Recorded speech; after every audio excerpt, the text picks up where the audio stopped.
It's my pleasure to be here at the IIT Bay Area Leadership Conference. And my name is Anand Deshpande from Persistent Systems. I have with me two very distinguished guests and friends. I have with me Vinod Mirchandani, who is the Chief of R&D and Vice President at Thermo Fisher Scientific. And I also have with me Anshu Sharma, who is the founder of Skyflow.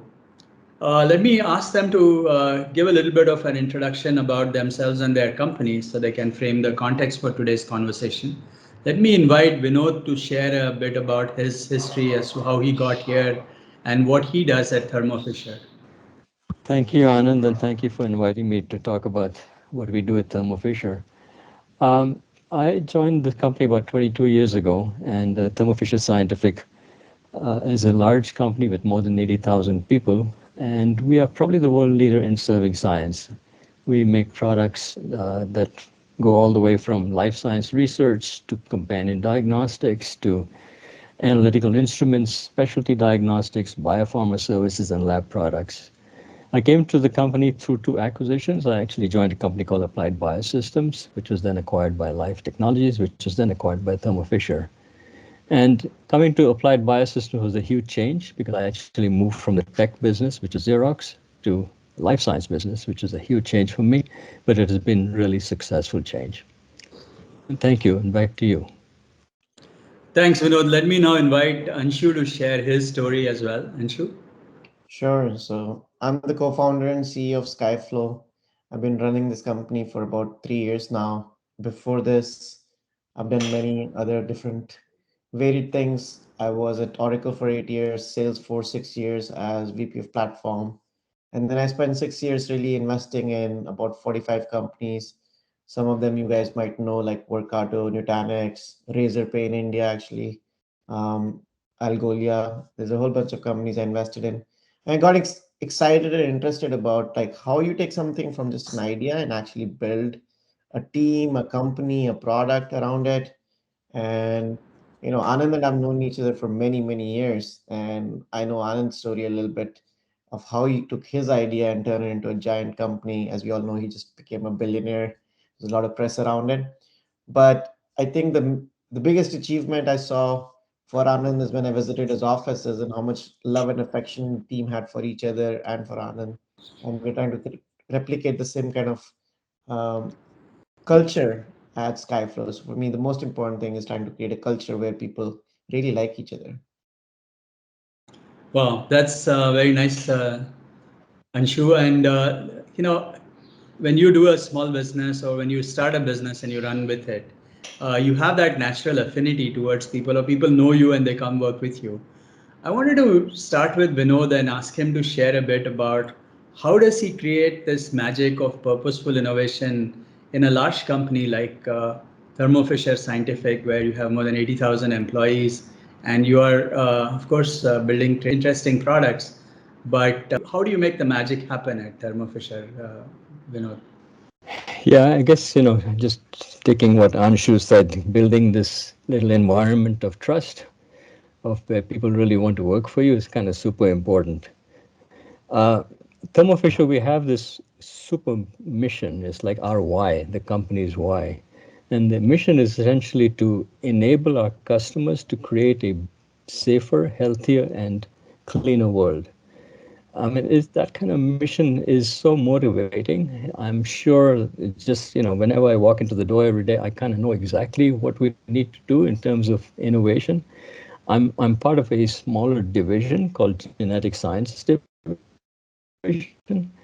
But even in that, we focus on genomics.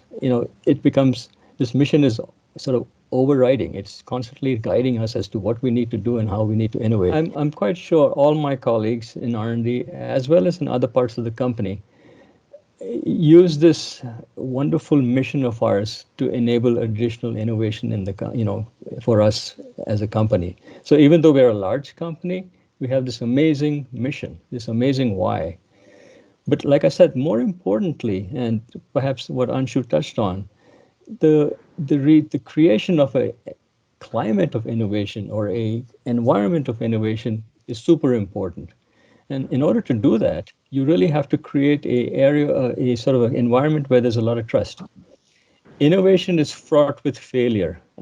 They say, you know what, 1% inspiration, 99% perspiration.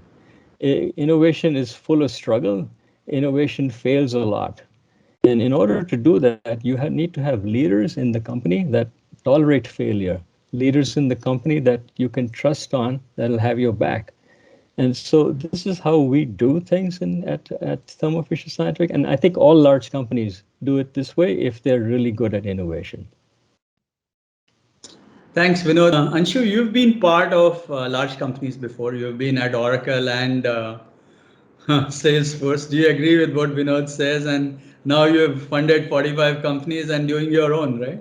So, how Yeah. does innovation change from small companies to large companies? And what's your take on this? I think there are two kinds of innovation at large companies. Small companies, everybody knows. You have an idea, you're going to either die or build a company around it. There's not a lot of like, hey, idea succeeded, but company died and this and that. The whole thing is one package. I think the thing at big companies is quite of remarkable is you can actually have a very good idea, even launch it successfully, and still dies. Think about all the IoT things that a company like Google might launch or Microsoft or Amazon, and it may fizzle out after selling 5 million units. On the other hand, if you're a startup and you get 5 million units of sales, you will keep going. You'll keep getting funded, your dreams will get bigger. So what happens in big companies is the bar for what is considered success and worth investing in becomes really, really high. And I think that's how most big companies kill innovation. The expectation happens that, I am make, let's say Salesforce today is about $30 billion ARR company. Let's say I launch a new product, it makes $30 million in the first year. As a startup, if you did 30 million in ARR, you'll halfway to going public and being a $15 billion company in this market.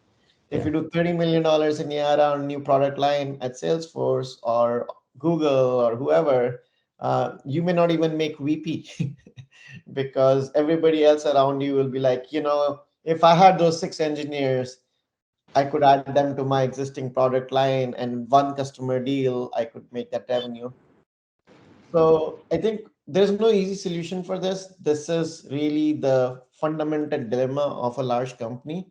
I think companies that have solved it, frankly, have figured out the structural bias against things growing from zero to something to large. Uh, you know, there is no magic sauce that can take a product line from zero to a billion in less than 5 to 7 years. Doesn't matter whether you're Google or Amazon. I think what companies like Amazon do exceptionally well is they intuitively understand that. They just know if something is working, you don't ask too many questions, you just keep pouring money and resources. So if you look at EC2, S3, Amazon Redshift, these ideas all, as soon as they got a little bit of wind, Amazon was investing in them, basically infinite resources. Meanwhile, there are other companies like, some of the big larger companies where they might launch a social network.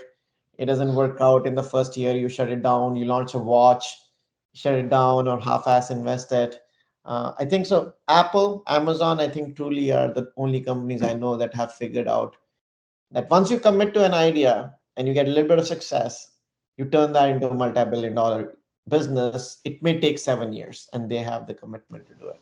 Yeah, and I think that's really the good point, right? I think large companies need to have this what we call the infinite game, right? Which is you think long term, and the mission, the why you're here, why you actually exist, actually helps you. Mhm. So, just as an example, in the old days, HP way used to be every employee would have 10% of their time dedicated towards just coming up with an idea, right? And if you found someone that is really, really passionate, you just latched on to that person. And because that person would take it through thick and thin, almost like a small company within the large company and make it successful.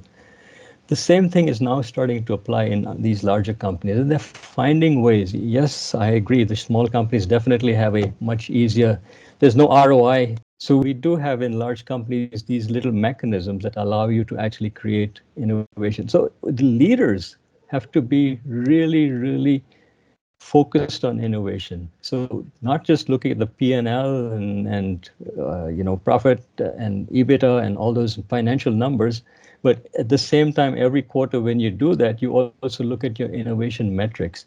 That kind of sets up this culture and this climate of innovation and allows large companies to be like Apple, like Amazon.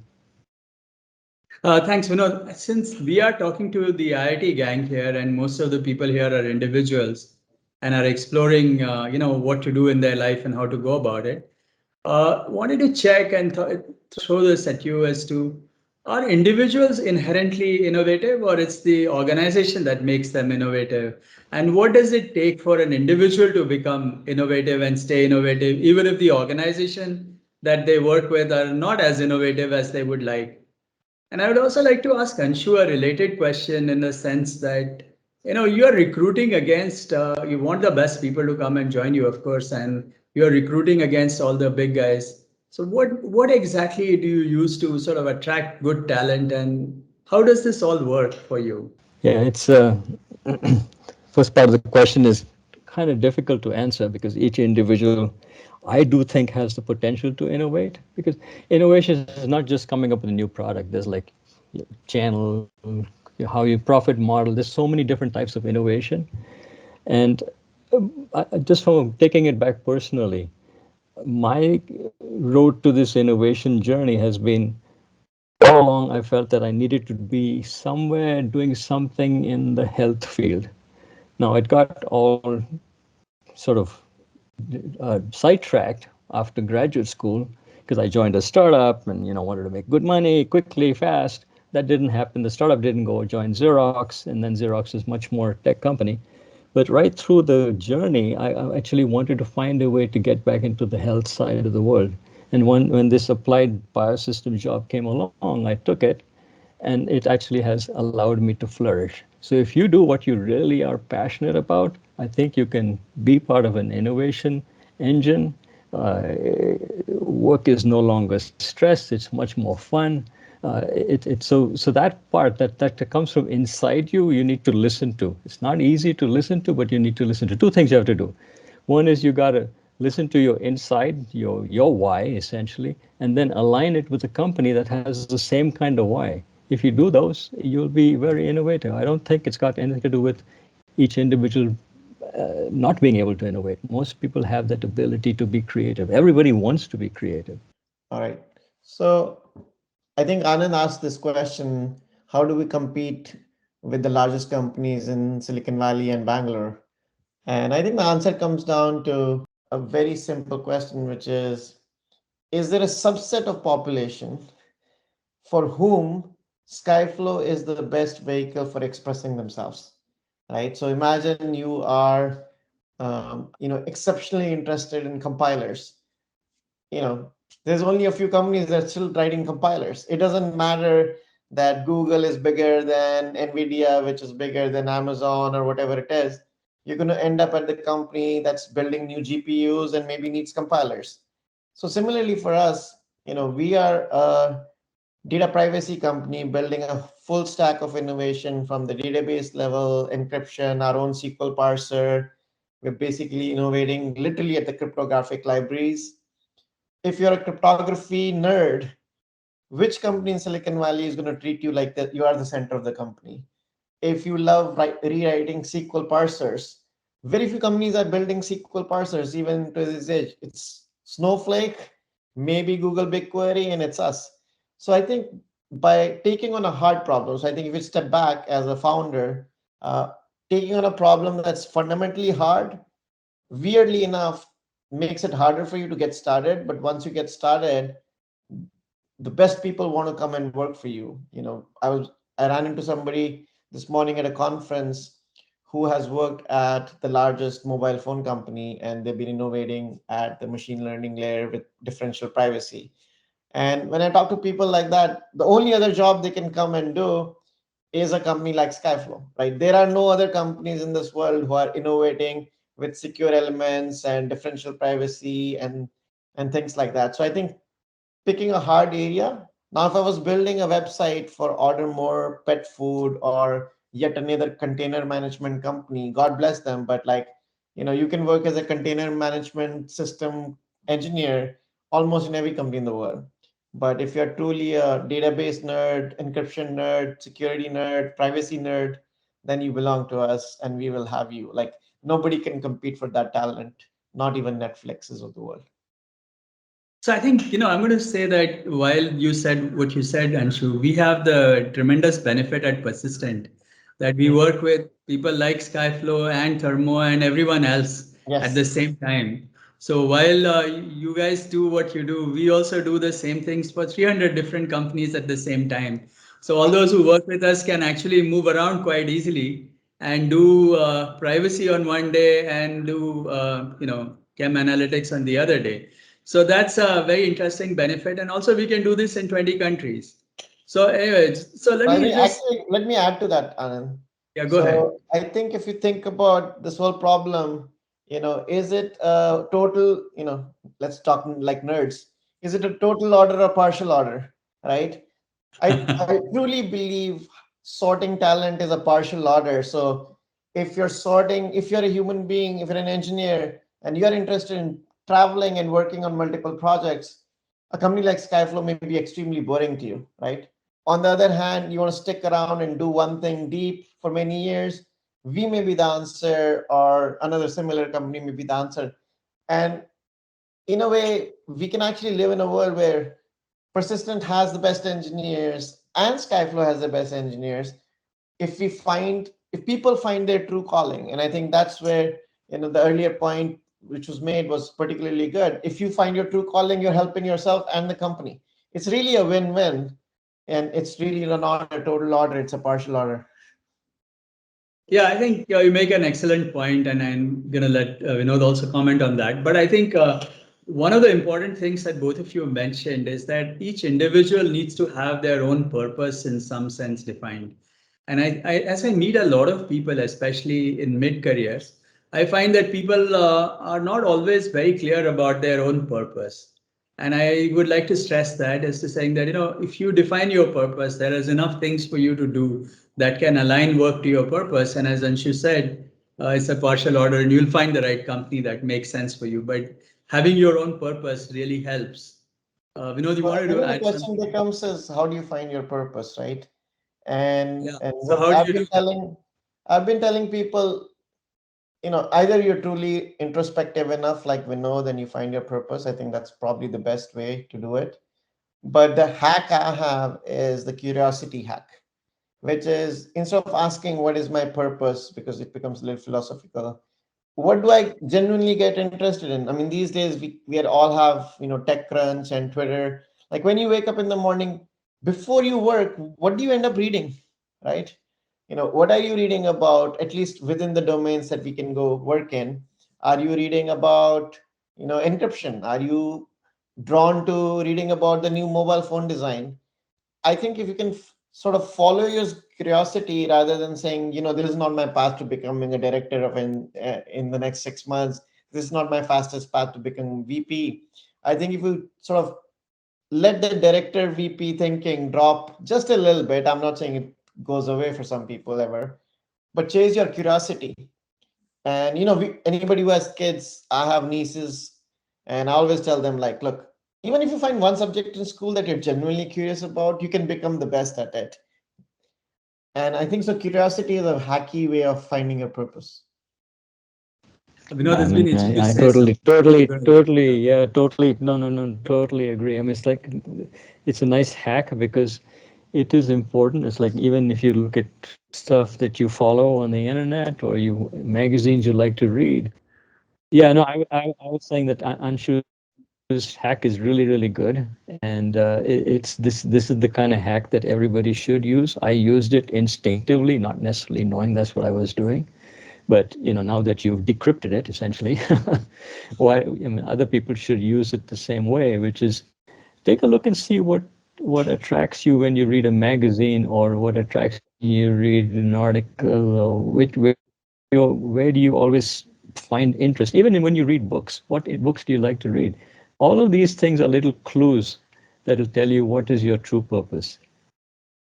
Actually, I want to add another dimension to this, in terms of true purpose, and that is to go with the age. Now that I'm sort of been in the business long enough and I'm turning 60 next year, I've been thinking a lot about this. And I think, you cannot advise everyone at the same age.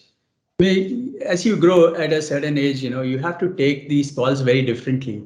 So what I've been telling people is to manage their profession, where in your first 10 years, what you do is very different from what you do in your second 10, what you do in your third 10 and your fourth 10 of your career. So while it's okay to chase your passion, and that passion will change, the direction in which you orient your passion could depend on what stage in your career you are. And I found that to be very I useful, because then you can create your purpose to be the CEO of the company, maybe at a certain point in your career, and not be chasing it when you start your career, but have the right kinds of changes that you make in your purpose as you get to where you want to be. We I are think we sort of are. coming to the end of our session, and being based out of India, and all of the fact that I live and work from India, and the two of you here are in the Bay Area, where you definitely see all the action and the excitement. I wanted to get your perspective on what do you think about innovation coming from India at this moment, and do you have any advice for Bay Area people to say, hey, how can you help? Should they move back and do more in India, or how does this whole thing work? How do we make India innovation, India US corridor, the innovation corridor in some sense? You want to Uh, go first, Anshu, and then we sure, can finish I'll with take it. So I think for me, it comes back to the why question we were just talking about and your purpose and curiosity. There are certain things I'm curious about. I'm curious about GDPs, for example. Like when I visit a city, it's a game with my wife. I'm like, hey, what do you think is the GDP of this country? And now I've gotten to a point where, based on your airport, I can guess your GDP. And based on your problems, I can tell you how that ties to like which year of American growth. And I think just like your career, Anand, you were saying, there's a sort of a rhythm to it. I think every country has a rhythm to it. We all want to jump ahead. We want to pretend like our GDP is $15,000 when it's actually $2,000. And I think fundamentally understanding where India is right now and what is sort of a 1.5 leap versus what is an imaginary 10 leap is, I think, sort of what interests me personally. And what that means is like 15, 20 years ago, I think internet and mobile and telephony really was the step India needed to take. I think India is now ready for electric scooters, for example, genuinely interest me. I'm a big fan of Tesla here, but I wouldn't launch a Tesla car in India. I would, if I was building something, I would launch actually literally like something like Ola scooters or something. So I think if you have that curiosity, you have a vision, not for the whole country. It's not like I have a vision for how India can be, but I do have a vision for how my home state of Delhi can progress. We're like, yeah, one of our IIT friends is a chief minister there. How can we basically transform one state? For you it might be Maharashtra, for me it might be Delhi, for someone else it might be Himachal Pradesh. In Himachal Pradesh, for example, where I come from, my grandparents come from, there's a lot of natural gas there, and there's a lot of other things that people have been investigating for decades. And I think if we can find the purpose of that state, their case, they have 99% education, for example, right? So finding aligning the purpose of a city, the state, the geography with something that really connects with me personally is how I feel we can contribute. I think these borders and where you live and location, I think the less you think about it, to me, the more we can grow as an interconnected species. And funnily enough, everybody was lamenting the loss of best engineers from India. I think even the engineers that stayed back, like Persistent Systems, benefited from people like me being here, and we benefited from you guys being there. I don't think there'll be as many Silicon Valley CEOs if India wasn't seen as an IT giant. And I don't think India will be an IT giant if there's weren't that many Silicon Valley entrepreneurs of Indian origin. So I think it's an interconnected ecosystem. We should just like really double down on what's working rather than trying to rethink something fundamentally. Vinod, you want to add anything to this? You work Yeah, with a no, lot of Indians and yeah, India I teams and mean, all that. Anshu, yeah, Anshu's covered a lot. I mean, I like this thing called the Maker Society, right? The Indian society has been really good. I mean, the Indian innovators have been really good in the whole software area. We need to shift a little bit. I mean, I like the electric scooter idea. I mean, it could be anything. There's, and our Indian engineers, even though they happen to be in India, and they are probably as innovative or maybe more innovative than we are in the U.S. I mean, with less capital, you have to actually be more innovative. That's how this whole Jugaad kind of thing, right? Frugal innovation. So my opinion is that there's plenty of opportunity in India itself. I mean, I think what has to happen is the policymakers and whatnot have to create this almost like a company, create this environment of innovation, right? So that you can actually get people to do the kind of things that we're doing in the US much more easily, because you have more capital in terms of labor, much more capital in terms of labor. I mean, it's also the question of what is an Indian company, right? You know, Persistent has probably foreign shareholders. Google probably may have more Indian engineers than they have non-Indian engineers. Skyflow, for example, our global head of engineering lived in the US for many years, and he just said, eventually I want to move to India. And when it came time to pick our global head of engineering, it didn't even occur to me that the fact he's sitting in Bangalore somehow makes him less important or less capable of doing the job. So, Skyflow is being built in India as much as it's being built here. The fact that the CEO is living here for a few months versus there, I think, over time, my hope is that that transforms. Your company is American company too. You had a, American CEO. We might have an American CEO one day. Who knows? So I think it's all moving around in circles. Correct. So I'm going to conclude here first. Thank you both for being on this panel. And I just do want to put in a plug for the IITs in India. I'm the chairman of IIT, the board of governors at IIT Patna right now. And I'm watching the IIT system at this moment. And I can see that all of you can, partner and collaborate with IITs today. We are all very keen to have Bay Area people donate and contribute and do other things together. And I also want to share the fact that both Vinod and Anshu mentioned there's a lot happening in India. We are at a very interesting and an exciting place at the moment. And for those of you who are looking to spend a few years in India, places like Persistent are definitely the right place for you to hang out. We are welcoming people from all over the world, and there is a lot happening in India. So if you're looking at spending the next few years doing something innovative and exciting, I would say that India is a place to be. Thank you all for being here, and it's always a pleasure to talk to the IITians, and wish you all the very best. Awesome. Wish you all a lot of success. Thank you. Yes, the same here. All the best.